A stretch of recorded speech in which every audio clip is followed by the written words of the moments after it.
Everyone. Next concept ICT concept digital signature.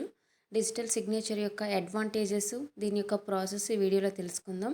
స్క్రీన్లో కనిపిస్తుంది కదా. First one digital signature, electronic signature ఏ విధంగా ఉంటుందంటే ఫస్ట్ వన్ చూడండి, ఈ విధంగా ఎలక్ట్రానిక్ సిగ్నేచర్ ఉంటుంది. సెకండ్ వన్ బయోమెట్రిక్ సిగ్నేచర్ అనేది ఈ విధంగా ఉంటుంది. థర్డ్ వన్ డిజిటల్ సిగ్నేచర్ ఈ విధంగా రిప్రజెంట్ చేస్తుంది. Last one advanced biometric signature using digital signature ఈ విధంగా ఉంటుంది. సో ఇప్పుడు డిజిటల్ సిగ్నేచర్ యొక్క ప్రాసెస్, దాని యొక్క అడ్వాంటేజెస్ తెలుసుకుందాం. సో స్క్రీన్లో కనిపిస్తుంది కదా, డిజిటల్ సిగ్నేచర్ యొక్క సర్టిఫికెట్ ఈ విధంగా ఉంటుంది. ఈ డిజిటల్ సిగ్నేచర్ సర్టిఫికెట్ 3 టైప్స్ ఉంటాయి.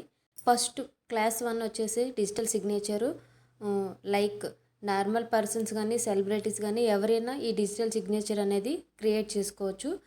క్లాస్ 2 డిజిటల్ సిగ్నేచర్ వచ్చేసి mainly business and companies. For example medical shop తీసుకుందాం. మెడికల్ షాప్లో మనకి షాప్ అనేది మనం పెట్టాలి అంటే దానికి సర్టిఫికేట్స్ అనేది ఉండాలి కదా. సో కంపల్సరీగా బిజినెస్ కానీ నెక్స్ట్ కంపెనీస్ కానీ స్టార్ట్ చేయాలి అంటే ఈ డిజిటల్ సిగ్నేచర్ సర్టిఫికేట్ అనేది క్రియేట్ చేసుకోవాలి. నెక్స్ట్ క్లాస్ 3 లాస్ట్ టైప్ వచ్చేసి డిజిటల్ సిగ్నేచరు ఆన్లైన్ బిజినెస్ ఉంటాయి కదా. సో ఫ్లిప్కార్ట్, అమెజాన్ ఇవన్నీ.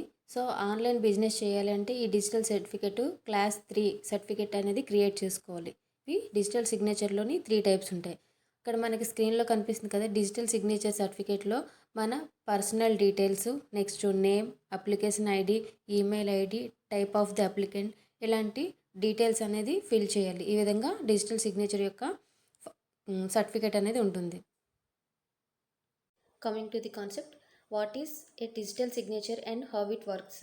డిజిటల్ సిగ్నేచర్ అంటే ఏంటి, నెక్స్ట్ డిజిటల్ సిగ్నేచర్ ఎలా వర్క్ చేస్తుందో చూద్దాం. Digital signature is an encrypted message digest. అంటే ప్రీవియస్ కాన్సెప్ట్లో మనం చెప్పుకున్నట్టు క్రిప్టోగ్రఫీలో ఇక్కడ డిజిటల్ సిగ్నేచర్ అనేది ఎన్క్రిప్టెడ్ మెసేజ్ డైజెస్ట్. ఎన్క్రిప్టెడ్ అంటే ఏంటి అంటే ఒక ఒరిజినల్ టెక్స్ట్, దాన్నే ప్లెయిన్ టెక్స్ట్ అని కాల్ చేస్తామని చెప్పుకున్నాం కదా. ఒరిజినల్ టెక్స్ట్ ఏదైతే ఉందో ఆ టెక్స్ట్ని మనం మీనింగ్లెస్ అంటే అర్థం అవ్వకుండా చేంజెస్ చేస్తే దాన్ని ఎన్క్రిప్టెడ్ ప్రాసెస్ అని కాల్ చేస్తాం. Hash function is used in both creating and verifying A digital signature. Hash function అనేది మనం ఈ డిజిటల్ సిగ్నేచర్ యొక్క క్రియేట్ చేయడానికి నెక్స్ట్ వెరిఫై చేయడానికి యూజ్ చేస్తాం. హ్యాష్ ఫంక్షన్ అంటే ఏంటి అంటే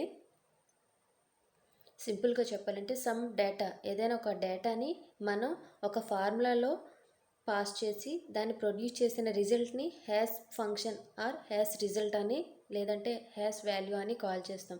అంటే హ్యాష్ ఫంక్షన్ అనేది ఏంటి అంటే ఒక లిమిటెడ్ టెక్స్ట్ స్టాండర్డ్ లెంత్ మాత్రమే కలిగి ఉంటుంది. అంటే పర్టికులర్ సైజ్ అనేది ఎంత, మరి ఎగ్జాంపుల్ మనం నెట్ అంటాం కదా 1 GB 3 GB అలా. అలాగే ఇక్కడ మనకి దాని యొక్క లెంత్ నథింగ్ బట్ సైజ్ అనేది స్టాండర్డ్గా ఉంటుందన్నమాట. మనం లార్జ్ టెక్స్ట్ పంపించినా స్మాల్ టెక్స్ట్ పంపించినా దాని యొక్క పర్టికులర్ లెంత్లో కన్వర్ట్ చేస్తుందన్నమాట. సో ఆ ప్రాసెస్ హ్యాష్ ఫంక్షన్ చేస్తుందన్నమాట. ఓకేనా. Next, a hash function is an algorithm which create a digital representation or finger prints. ఈ హ్యాష్ ఫంక్షన్ అనేది మనకి డిజిటల్గా రిప్రజెంట్ చేస్తుంది, యూజ్ చేయొచ్చు. నెక్స్ట్ ఫింగర్ ప్రింట్ ద్వారా కూడా యూజ్ చేయొచ్చు అనమాట ఈ అల్గారిథం యూజ్ చేసి in the form of an hash value. So అలా ప్రొడ్యూస్ అయిన రిజల్ట్ని మనం హ్యాష్ వాల్యూ కానీ హ్యాష్ రిజల్ట్ అని కాల్ చేస్తాం.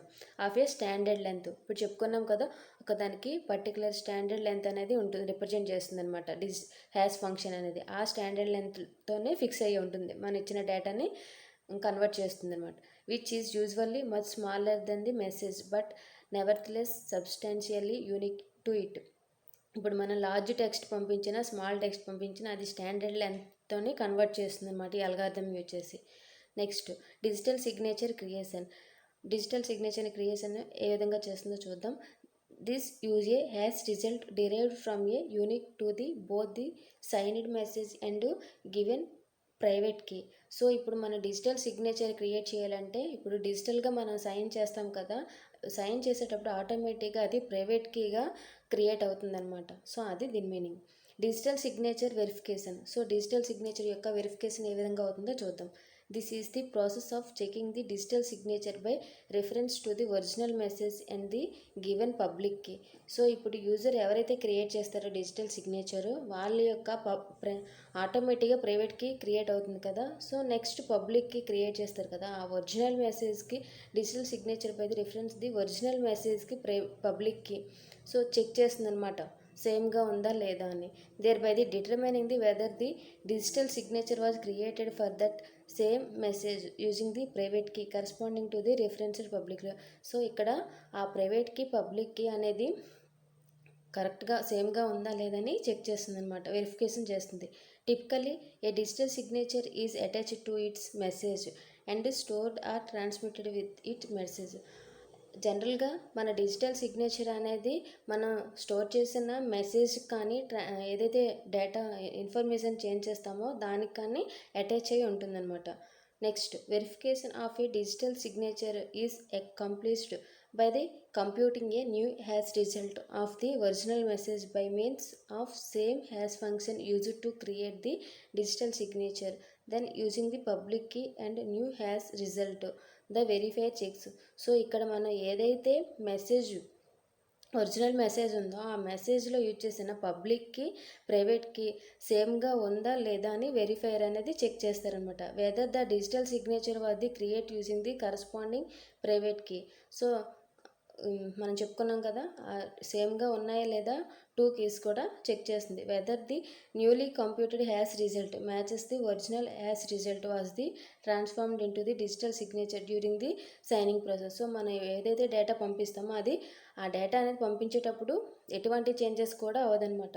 పబ్లిక్కి ప్రైవేట్కి 2 సేమ్గానే ఉంటే డేటా అనేది డిస్ప్లే చేస్తుంది. సో అలా సేమ్గా ఉందా లేదని వెరిఫైర్ అనేది వెరిఫై చేస్తుంది అనమాట. The verification software will confirm the digital signature verified if. Verification software అనేది కూడా మనకి ఉంది కదా అవైలబుల్గా. సో వెరిఫికేషన్ సాఫ్ట్వేర్ ఏం చేస్తుందంటే డిజిటల్ సిగ్నేచర్ అనేది 2 కీస్ కూడా పబ్లిక్ కీ ప్రైవేట్ కీ సేమ్గా ఉన్నాయి లేదా అనేది వెరిఫై చేస్తుంది అనమాట. The sign is private key was used to digitally sign the message which is known to be the case if the sign is public key was used to verify the signature, because the sign is public key will verify only a digital signature created with the sign is private key. So ఏదైతే ఈ public key create చేసి ఉందో ఆ public key అనేది only మనం digital సిగ్నేచర్తో create చేసిన private కీతో మాత్రమే అది వెరిఫికేషన్ అనేది చేయడం జరుగుతుందన్నమాట. Next, the message was unaltered, which is known to be the case if the hash result computed by the verifier is identically to the hash result extracted from the digital signature during the verification process. So ఈ verification process అయ్యేటప్పుడు ఎటువంటి modifications changes కూడా జరగడం అనేది అవ్వదన్నమాట. Only అది original data అది కరెక్టా లేదా రాంగ్గా అని ఓన్లీ పబ్లిక్కి ప్రైవేట్కి సేమ్ టెక్స్ట్ ఉందా లేదని వెరిఫికేషన్ మాత్రమే అవుతుంది ఈ ప్రాసెస్లోని. ఆ టెక్స్ట్ని మెసేజ్ని ఎటువంటి చేంజెస్ కూడా చేయడం జరగదన్నమాట. సో ఇది డిజిటల్ సిగ్నేచర్ యొక్క కాన్సెప్ట్. ఎవరికైనా డౌట్స్ ఉంటే కామెంట్ చేయండి. నెక్స్ట్, ఈ డిజిటల్ సిగ్నేచర్ యొక్క మెయిన్ అడ్వాంటేజ్ ఏంటి అంటే మనం చాలా తక్కువ టైంలోనే డిజిటల్ సిగ్నేచర్ని సెండ్ చేయొచ్చు. నెక్స్ట్ కాస్ట్ కూడా తక్కువ. త్రూ నెట్ ద్వారా మనకి మెయిల్స్ ద్వారా ట్రాన్స్ఫర్ చేస్తాం కాబట్టి ఒక ప్లేస్ నుండి ఇంకో ప్లేస్కి సెండ్ చేస్తాం కాబట్టి దీనివల్ల మనకి మెయిన్ అడ్వాంటేజ్ ఏంటంటే very less time and very less cost అనమాట. ఇది అడ్వాంటేజెస్.